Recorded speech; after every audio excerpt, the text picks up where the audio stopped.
Hi friends, good to come your way again with another episode. I just want to encourage you from my devotional wisdom for victory, and we'll look at Mark chapter 8 verse 27. Jesus and his disciples went on to the villages around Syria Philippi.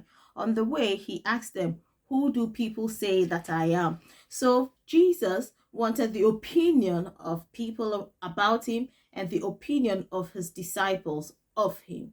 And this is very important in our relationships, that first of all, we know who and what people think we are, and the opinion of the people closest to us. Your partners, your children, your siblings, the people in your journey of destiny.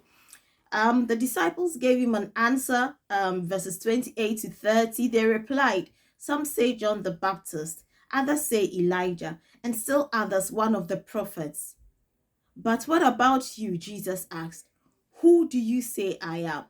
Peter answered, "You are the Messiah." Jesus warned them not to tell anyone about it. Jesus had 12 disciples and only one got it right.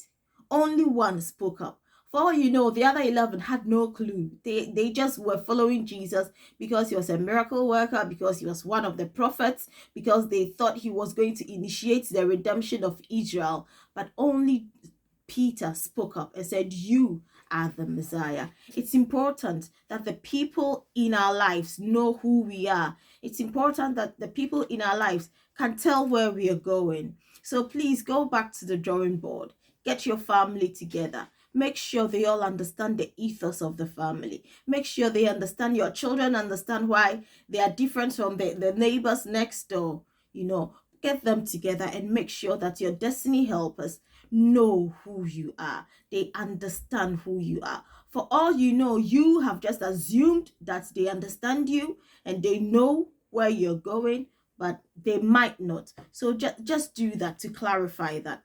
It's no wonder that after this conversation, Jesus started telling them about the conditions of their service. He started reaffirming their loyalty, embracing them up for what was to come, because his death was imminent and he knew the shame that they were going to go through. So he started preparing them for it. Who does your spouse say you are? Can they explain your drive and your passion? Do they understand what drives you?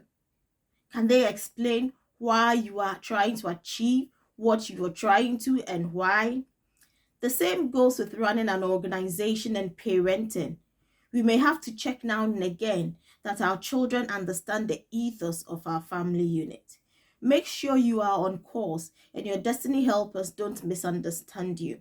Make sure anyone you invite onto your journey understands exactly where you're going. If they are aiming in another direction, it will be wise to let them go, to part ways, so that there won't be any casualties or disappointments along the way. Out of the 12, Peter spoke out and got it right. The rest were not sure. They could have been helping for one reason or the other, but make sure you are on the same page with your vision builders. Praise the Lord. This will help your relationships. It will help you run your company. It will help anything, your ministry, and it will help you in your personal life, that you know what people say about you, who people think you are. Because it affects how they receive you, it affects the impact you make in your family, it affects the impact you make in your community. Let people know who you stand for. So I'll leave you with this blessing. May the Lord be with you. May his face shine upon you. And as you deliberate upon these things, please read the whole chapter if you have the time, Mark chapter 8, and may the Lord give you greater understanding. I'll see you shortly. God bless you.